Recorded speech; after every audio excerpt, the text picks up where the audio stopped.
വീട്ടിന്റെ ഒരു മൂലയ്ക്ക് വെറുതെ കിടക്കുന്ന 4 ഉരുളക്കിഴങ്ങ് 2 സവാള അടിപൊളിയായിരുന്നു തയ്യാറ്. അതിൽ തന്നെ 2 സവാള 2 പച്ചമുളക് 2 മല്ലിയില എല്ലാം 2 ആയിക്കോട്ടെ. എല്ലാം കുനുകുനെ അരിഞ്ഞെടുക്കണേ. പിന്നെ വേണ്ടത് മുളക് പൊടി, ഗരം മസാല, മഞ്ഞൾപ്പൊടി, ചിക്കൻ ക്യൂബ്. ഉണ്ടാക്കാൻ പോകുന്ന സാധനത്തിന്റെ പേരുകൾ ചടങ്ങ് ഇതുവരെ കഴിഞ്ഞിട്ടില്ലാത്തതുകൊണ്ട് അവസാനം നിങ്ങൾ തന്നെ ഒരു പേര് കണ്ടുപിടിച്ച് പറഞ്ഞു. പാചകം അടിച്ചുകൊണ്ടിരുന്ന സമയം കൊണ്ട് നമ്മുടെ ഉരുളക്കിഴങ്ങ് ചേട്ടന്മാരെല്ലാം വെന്ത് സെറ്റ് ആയിട്ടുണ്ട്. ഇപ്പൊ നിങ്ങൾ കണ്ടോണ്ടിരിക്കുന്ന ഡാൻസിന്റെ പുതിയ മുദ്രയോ ചെണ്ടവട്ടം പഠിക്കുന്നതല്ല കേട്ടോ. ഉരുളക്കിഴങ്ങ് എടുത്തപ്പോൾ ഭയങ്കര ചൂട്, അത് കൈപൊള്ളിയിട്ടാണ് കേട്ടോ. തൊലി കളഞ്ഞെടുത്ത ഉരുളക്കിഴങ്ങ് നന്നായിട്ട് ദേണ്ട ഈ സാധനം വെച്ചിട്ട് ഉടച്ചെടുക്കണം. ഇതിന്റെ പേരും എനിക്കറിഞ്ഞൂടാ. കട്ട് ചെയ്ത് വെച്ചിരുന്ന സാധനങ്ങളും മസാലക്കൂട്ടും ഉരുളക്കിഴങ്ങ് ഉടച്ചതും കൂടെ ചേർത്തിട്ട് നന്നായിട്ട് മിക്സ് ചെയ്യുമ്പോൾ ഉപ്പും ചിക്കൻ ക്യൂബ് ഇടാൻ മറക്കല്ലേ.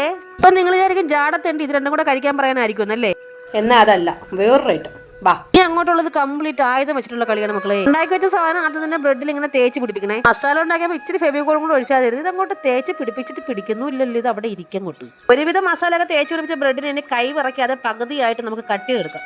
എവിടെ നിന്ന് കിട്ടിയ കത്തിയാണോ ഇതിന് മൂർച്ചയില്ല. ദേ കണ്ട ക്രിസ്മസിന് കേക്ക് മുറിച്ച് നിരത്തി വെച്ചിരിക്കും പോലെ ഇരിക്കുന്നത്. ഇനി ഉപ്പിട്ട് കലക്കിയ മൈദയിലേക്ക് ബ്രെഡിനെ മുക്കിയെടുക്കാം, ടൈറ്റാനിക്ക് മുങ്ങിയതുപോലെ. അടുത്ത പരിപാടി കോട്ടിംഗ് ആണ്. നല്ല ഒന്നാം തരം ബ്രെഡ് പൊടിച്ചതിനകത്ത് മുക്കിയെടുക്കാം. ഇതൊക്കെ കണ്ടിട്ട് കഷ്ടപ്പാടാണെന്ന് പറഞ്ഞ് മാറി നിൽക്കരുത്. റിസ്ക് എടുത്താലേ നമുക്ക് റിസ്ക് തിന്നാൻ പറ്റും.